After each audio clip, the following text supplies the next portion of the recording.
Back at the Garbaggio in Scranton this week. This room has square pillows that make it feel like I'm sleeping on my friend's couch. You know what? I don't even care if other people can hear me today. Oh, you want to hear some good shit? Lucky you. Let's go. At least I saw the sign for Red Lobster nearby and I can get some Cheddar Bay biscuits. What was that? Oh, you have to be But who cares? The 2024-25 NFL schedules have been released, and we have some good ones to go over. This will be a long episode. It will be a long one because Skenes made his second start and is already making Pirates franchise history. How do you think you're looking forward to that challenge of the way hitters might be adjusting to you and having that chess match throughout the game? I mean, go ahead and adjust. Good luck. I'm ready for it. So even though number 102 was all about Skenes' debut, the follow-up was spectacular, and we have to spend some time on it. Number 103 of H&P, along with our predictions for the Patriots schedule. Let's fucking get into it. Live from Central Pennsylvania with your host Ian DiCarlo, this is Hoagies and Pierogis. The Ski Stash! The Ski Stash! Welcome to the Big Ten. Patriots go with Drake May. Let's go! Okay, baseball first, and we'll go over the team as a whole to open it up, as opposed to just straight up Skenes for 15 minutes. First thing I want to go over, Priester was optioned from Lajinsky after the Brewers series. So say goodbye to the six-man rotation. After Reynolds' 5-for-5 game that we went over and made fun of last week, the Bucks lost 4-3 the next game. And the reactions to these first two games of the series were baffling. It didn't make any sense to me. Twitter was seething when the Bucks went up from 7-2 to only up 7-6 and still winning. But I heard nothing but praise when Nick Gonzalez and Connor Joe homered, and they were still losing 4-3 the next day. Make it make sense. I don't get it. Well, after that debacle, it didn't matter.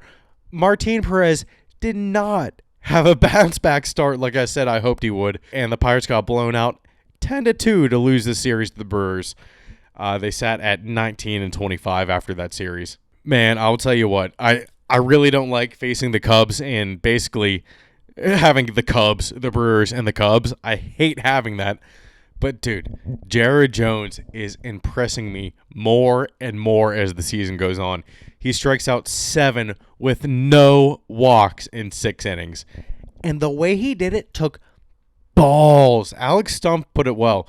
Happ, Bush, and Madrigal all had hits against Jones on the night, and he responded by getting Happ to ground out, then struck out Bush and Madrigal to turn in a quality start at Wrigley.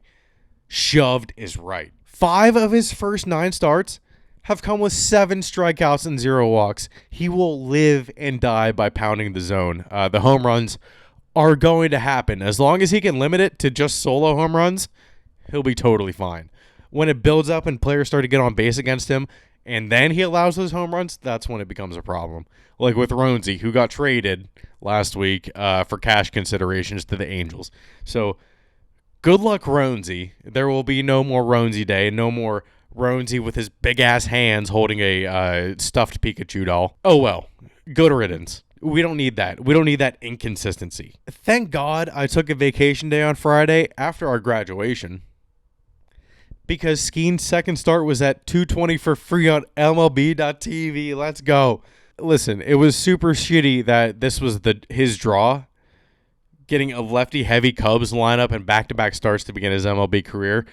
But what's even shittier is that this game is what forced me to get a VPN, because it was fucking blacked out in Harrisburg. I switched my location to New Jersey on ExpressVPN. Yeah, let's plug them because I got to watch this shit live. Literally 2 hours away. Game totally free. Not blacked out. With your blackout restrictions, MLB, go fuck yourself. I've said it a million times on this podcast. Go fuck yourself with the blackout restrictions. If you're going to try to increase the game, how about having people in the area that actually care about the team, letting them watch the game? That would make too much sense. Jesus Christ. Skenes was out for revenge, and he strikes out the first 7 batters he faced to start the game. Luckily, the bats were alive. The Pirates scored 5 runs in the top of the 4th inning off of Hendricks to give Skenes the lead, and they were crushing him. There was that picture that said, "The professor is going to teach the kid today." Like outside of a bar right outside of the stadium. And oh boy, who was the professor today? Let's go. And then after the Pirates scored 5 runs at the top of the 4th, Skenes held up his end of the bargain with 2 more strikeouts and a ground ball, 64 pitches through 4 innings. I thought the next inning was going to be his last, but let's go. Pirates add on 2 more runs in the top of the 5th, and Skenes gets through the 5th after allowing his first walk. Which, dude, he was getting pinched the entire game. It was an 84.8% accuracy rating overall for Brian Onora. Brian Onora, fuck you. Skenes could have gone 7 innings with 14 strikeouts if he would have called a good game. This is why Skenes wants the challenge system so much. He would have fought for those 2 strikeouts that were on the top right corner. Ooh, he should have had them. Like I said, I was shocked Skenes was back out for the 6th inning, and he struck out Tauchman for the 3rd time to end the inning. 6 innings pitched, 0 hits, 1 walk, 11 Ks, 100 miles an hour on his 100th pitch to end the 6th inning. This is what we all want. First pitcher in Pirates history. Yes, in Pirates history. With 11 strikeouts at Wrigley Field. What? In 1,017 games at Wrigley Field, Skenes just had the most strikeouts there by any Pirates pitcher. I'm shocked Liriano or Burnett never did that. And like I said, he was getting pinched by the ump the whole game. Listen, I will take it. I'll take it back a little bit. While I am still scared of what the Splinker could do health-wise for Skenes, it was extremely effective in the start. The movement on it is downright disgusting, and it is so damn good down in the zone away against lefties. Like I said, the bats were alive in this game. They won 9-3. Keep it up in Skenes starts. If you have to waste all of your offense on Skenes starts, get him as many wins as you can. And then on Saturday, some bullshit happened. Understand this. He's out right there. He's out. He's out. Baseball up. I don't get it. I've had time to think about it, and I've kind of changed my mind a little bit. But I said, excuse me? The Pirates got fucked. It's their own fault for not scoring any runs, obviously. But in real time, I thought Bellinger should have been out at home plate. If you hit the player's hand at first base and knock the ball out of his hand, even if he tags you, you are out. Why would that change at home plate? That's what I don't get. I understand the rule that he has to maintain possession of the ball all the way through the tag, and Bellinger, what looks like intentionally, knocked it out, which is the big thing here. You can't really judge intention, but if you lose control of the ball, you're considered safe. And that was the rule that was called on the field, was that fucking Bart dropped the ball. Bellinger did not intentionally knock the ball out. I think it was against the Rays.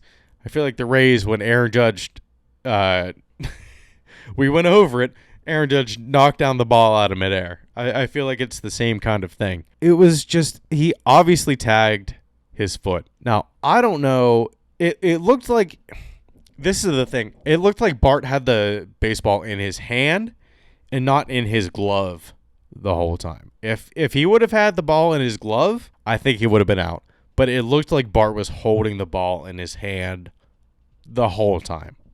So that's the only thing that I can think. I'm like, okay, listen, I like to consider myself partial. I do think that's the reason that Bellinger was called safe, was because he dropped the ball, and the ball was never really in his glove. His hand was in his glove with the ball in his hand, but is that considered a tag out? I'm not totally sure. Pirates lose 1-0 and haven't had a winning week since the first week of April, when they went 4-2 during that week. So things need to pick up a little bit. What's a good start to their next week? They won on Sunday in what was Keller's third quality start. Consistency was the thing that I was harping on Keller for, but he has been showing it after going the distance against the Angels 2 weeks ago with 6 solid innings and 7 strikeouts against the Brewers last Monday, followed up by that 6 solid innings against the Cubs on Sunday.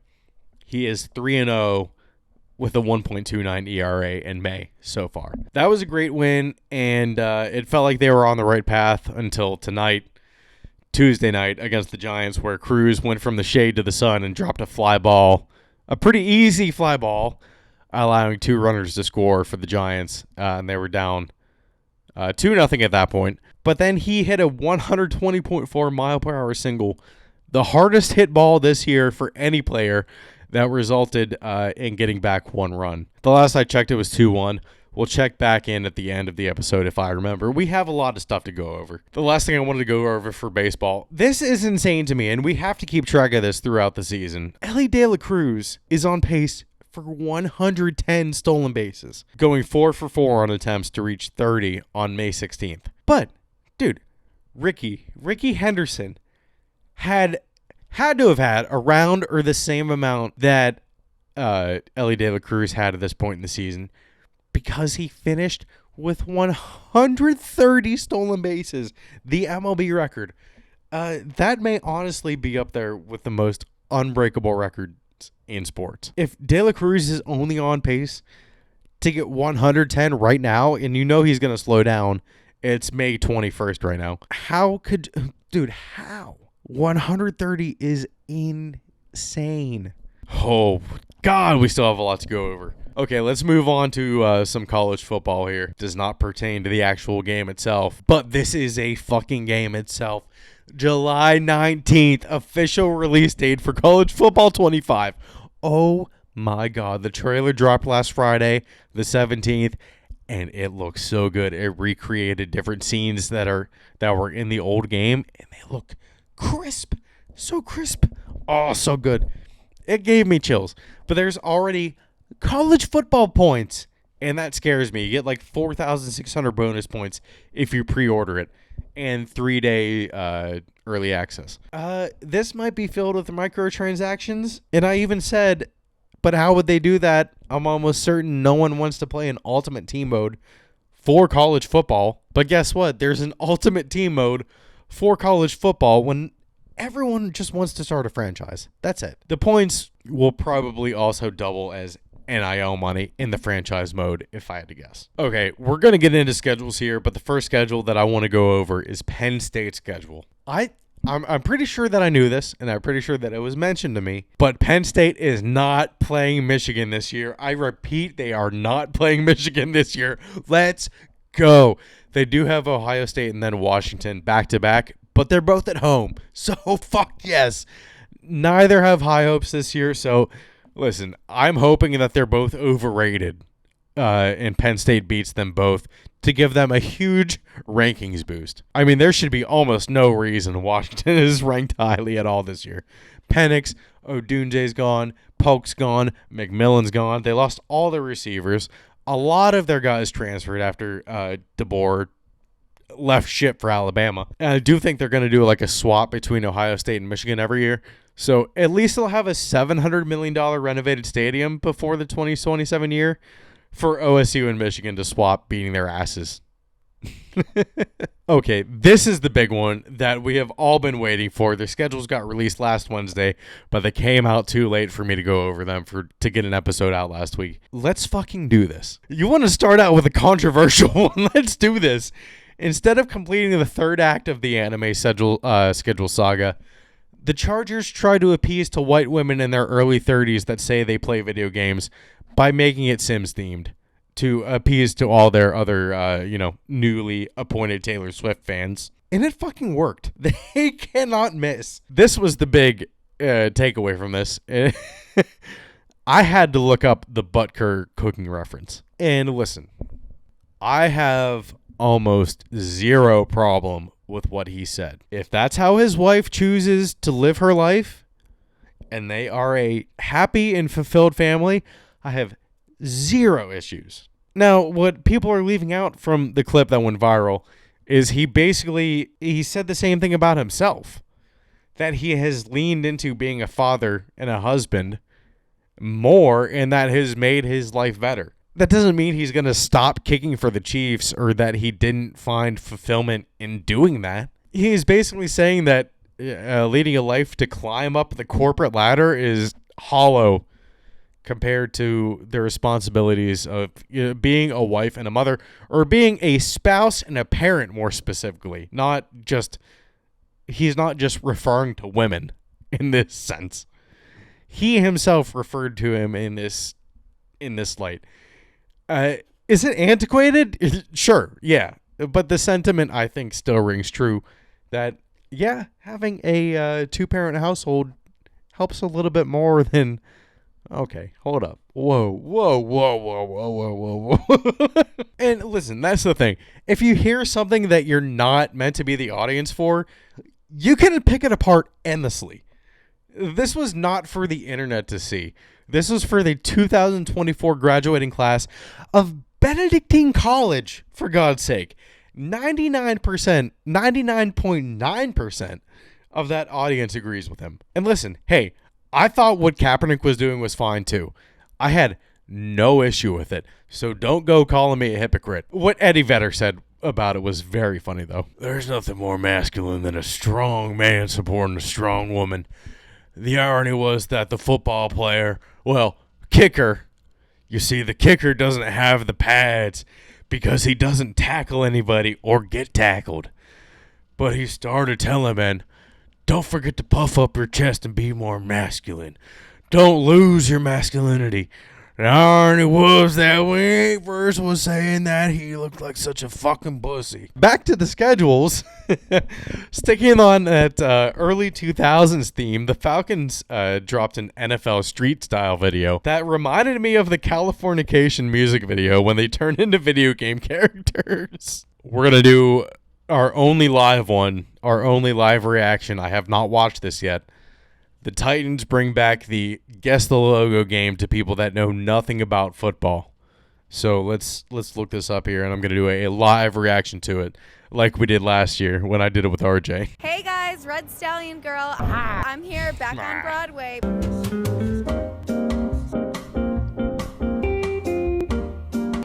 So it's just... I love the Bengals. Love the Bengals. Love Joe Burrow. Oh, it's just the Red Stallions girl this year?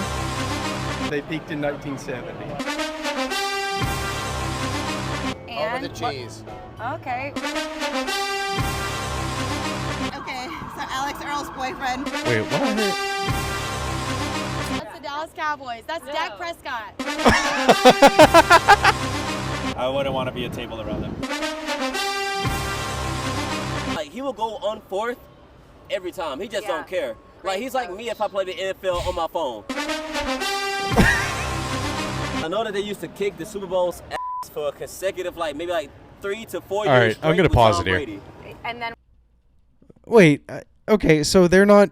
Okay, I don't like this as much as last year where everyone had no idea what they were talking about. This is kind of boring with people that do know what they're talking about. what happened? My favorite actor is a fan of theirs. Oh. They got rid of Kirk Cousins and they shouldn't have. They have David Carr is what I know about them. David Carr with the fucking Texans. They got rid of Kirk Cousins and they shouldn't have. I don't know that one either. Yeah. If you could describe their team in 3 words, what would it be? Going downhill. Yes. Eli Manning, for sure. That's pretty much it. I don't know who those guys are. I don't know who they are either. I'm terrible at this. I'm so bad. No one knows the Jaguars. They have fans?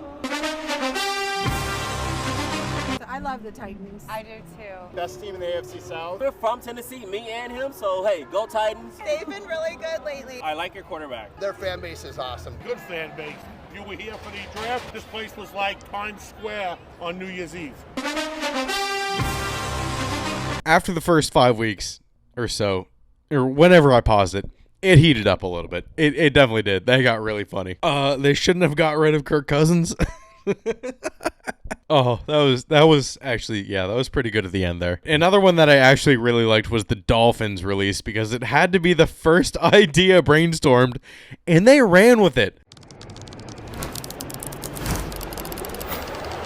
Finally, it's done. Let's do this. Let's watch it.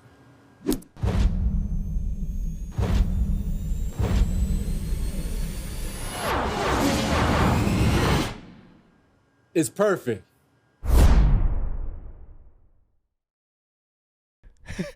Get it? Ran? The fastest team? Okay. The Eagles one was interesting. I didn't watch the full thing, but I really liked the Buccaneer part. Tell me what comes to mind. What is a Buccaneer? Some kind of pirate, I think. Why not just be the Pirates? Because there's a baseball team called the Pirates. There's a baseball team called the Giants, Doc. What are we talking about here? The Steelers did a take on the Make Me Laugh with the Dad joke videos, and they had their players try to make James Harrison laugh. Dude, when the one guy said it looks like he wants to strangle me right now, I lost it. That was really good. That was, okay, I commend the Steelers on that one for sure. I think those were the more notable ones. The Patriots did a full-on 3.5 minute movie trailer for theirs. They did a Good Will Hunting parody, and it was fucking awesome. A Good Jules Hunting. Julian Edelman was the janitor, and he solved the equation of what the schedule would be. I loved it. I have never seen Good Will Hunting. For some reason, last week, I was like, oh, we're going to go over the schedules. This is going to be really fun. I somehow forgot that this is when we do our predictions for the year. Our way too early predictions. Okay, so last year, I predicted them to go 10-7. They ended up going 5-12. The year before that, I predicted them to go 5-12. This year, we're gonna. I'm definitely not gonna predict that they're gonna go 10-7. We're gonna sit back. We're gonna do this. We're going to take our time, but I do think that there's a realistic shot that the Patriots start their season 0-6 or 1-5. I'm scared. Week 1, we open the season on the road against the Bengals. I don't know how to feel about this. I really don't. Like the guy in the Titans video just said, I do think that the Bengals are on a downtrend, and fuck. They're not the Eagles, and we almost beat the Eagles week 1 last season because they were ready for it. Since they're on the road, I think that the Patriots are going to lose against the Bengals. A healthy Joe Burrow that looks like Anakin Skywalker, and us having a bunch of young players on the team, Anakin Skywalker is out for young blood. So I do think that we will lose that first week. Okay, then we have our first home game against the Seahawks. Who knows what to expect from them with Mike McDonald? I think that their defense will be solid. They're not going to have Jamal Adams, though. He's actually taking visits to just today on Tuesday, he took a visit to the Ravens. I really don't know what to expect out of the Seahawks this year. So our home opener, the defense is going to be so good, and we do have Jacoby Brissett, so I do believe in Brissett more than I did Jones or Zappi, especially Jones. I had high hopes for him going into the season last year, but he proved to me that he was just what he was in his second year. I think they'll beat the Seahawks here. Now we got the Jets, and this is a way. Getting that monkey off their shoulder of the 15-game losing streak helps them immensely. They are charged up and ready to go to get Aaron Rodgers another Super Bowl. I think that they lose here, starting off 1-2, and that's on a Thursday night. So they're turning around from that win from the Seahawks, probably exhausted on a Thursday night, and face the Jets. It'll be early enough in the season, if Rodgers is still healthy, it's going to be vicious playing there. So I do think they lose that game against the Jets. And now they do have a 10-day break here. But up next after the Jets is the 49ers. So away. God damn it. Let's chalk this up as a loss now. 1-3 to start. And then we got the Dolphins. The Dolphins, we have them in our first home game, or in our second home game of the year. Almost beat them at home last year, but man, it's going to be a tough task for them. I really don't know what to think of the Dolphins this year. That's kind of up in the air for me. With Christian Wilkins leaving on the defense, they'll get Jordan Phillips back. I don't know if he'll probably be ready by week 5. Even if he isn't ready by the start of the season, and I haven't heard otherwise, so I don't know why he wouldn't be. Even though it's a home game against the Dolphins, you know what? Let's go with a win here. Let's be optimistic. 2-3, and then right after that, a week later, the Texans come to town. Who I don't think there will be a sophomore slump. They've surrounded C.J. Stroud with enough weapons to insulate that. I think they're going to lose. Let's go 2-4. Not a good way to start out the season. This is rough. Man, I thought predicting 5-12 2 years ago was rough. This is even more. Holy shit. This is not looking good. The week after that game against the Texans, where we're going to get, I can almost guarantee you, get our shit pushed in. It might be like a high 20s to low 20s game against the Texans. But we're going to do everything that we can to keep them from scoring more than that and for us to score that many points. So next week we have the Jaguars in London. I hope this is one of the rare occasions where I hope a player gets hurt. If it is Mac Jones versus the Patriots, I will find another Mac Jones diss track. I will. There's no question. I will scour the internet for it. I do think that they'll beat the Jaguars, though. I do have some hopes for that, at least. They do get the win against Jacksonville, coming out of that 3-4. What was reported by Boston.com, they said that even though that their game is in the UK, they will get home earlier than if they had a West Coast game at 1 o'clock. So that makes sense to me. Even though the flight is 7 hours, you'll get home earlier and still have like the same amount of time in between games. You might be a little bit jet lagged if you're not playing on Thursday. I don't think jet lag is really going to affect you. Given that, they do play the Jets for the second time when they come home. That one is in New England at the very least. But depending on how the Jets are doing this far into the season, I think I'm going to have to give them the loss. We're sitting at 3-5 right now. Okay, so then we have the Titans away. I don't have high hopes for Will Levis. I mean, everything hinges on Will Levis. So at this point in the season, we'll definitely be able to tell who he is by November. But at this point in time, I don't think that Levis is their guy. So I'm going with a win here. I'm going to go 4-5. They're sitting at 4-5 here. All right. So after the Titans, the Patriots have the Bears on the road. Man, I really think that the streak of the defense doing so well against rookie quarterbacks is really going to carry over into Mayo's tenure. And I mean, Mayo was part of that defense that did so well against rookie quarterbacks. He knows exactly what Bill wants to do against them. And hell, he probably has Bill on retainer. There is no way that he isn't calling Bill throughout the season and asking him for help. There's no chance he's not doing that.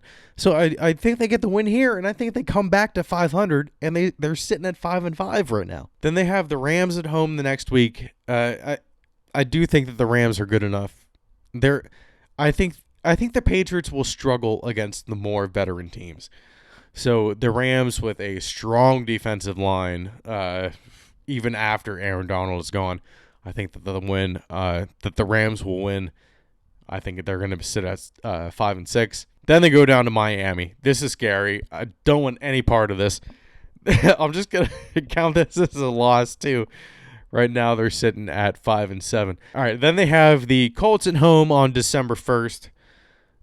I think the Colts are going to be looking pretty damn scary at this point, especially with their first round pick going towards defense, being Latu. Yeah, I'm going to chalk this up as a loss too. They're sitting at 5-8 now. And then they have their bye. They do have their bye before the last 4 games of the season. Finally, what use is a bye in December? That's crazy. That's crazy to me. Cardinals away. I'm going to go with the Cardinals on this one. 5-9, even after the bye week. I think the Cardinals are going to be firing on all cylinders. I really do, especially after the addition of Zay Jones. The Cardinals are going to be scary, no matter what. 5-9 right now. Then away in December at the Bills. 5-10.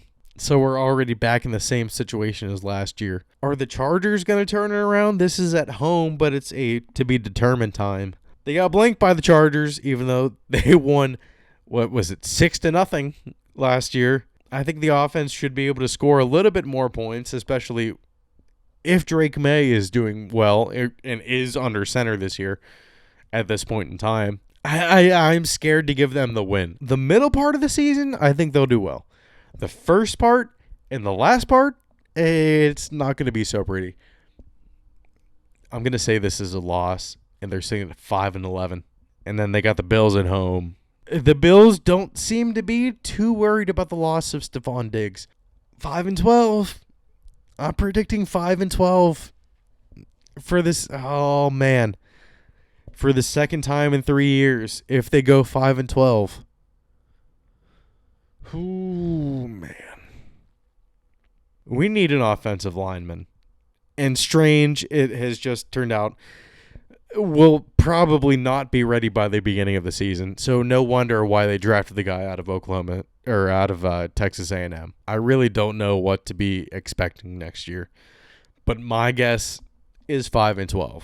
Last year I went 9-8. I know that, even though I was pretty off. I had them going 10-7. Final record was 4-13. As a Patriots fan, this hurts. It hurts, but hey, it's got to happen at some point. Last thing I wanted to mention, holy shit, these Giants throwbacks are awful. It's just the old Green Bay throwback with the Michigan helmet in red and blue and brown. Like, why? Listen, I get the pastime sentiment, but why? Let's check up on the Pirates game since I remembered. Ooh, it is 4-2 in the top of the 6th. All right, emergency recording, and this is on Wednesday that I'm recording this. The Pirates actually did come back from that game when they went down 4-2. They came back to win 7-6 in the 10th inning because they tied the game up. They were down 6-2 in the 9th inning. They came back and tied the game at 6 and then walked it off in the 10th inning. Let's go. Fuck yeah, what a great start to the week. Winning week, here we come, please. All right, everyone. Holy shit, I think that's it. Make sure you leave a like and comment on each video and subscribe to our YouTube channel. Hoagies and Pierogis is available on Spotify, Apple, or wherever you listen to podcasts. Follow us on TikTok and Instagram for clips throughout the week. And I'll leave you with this. A munch, munch, munch, munch, munch, munch, munch, munch, munch, munch.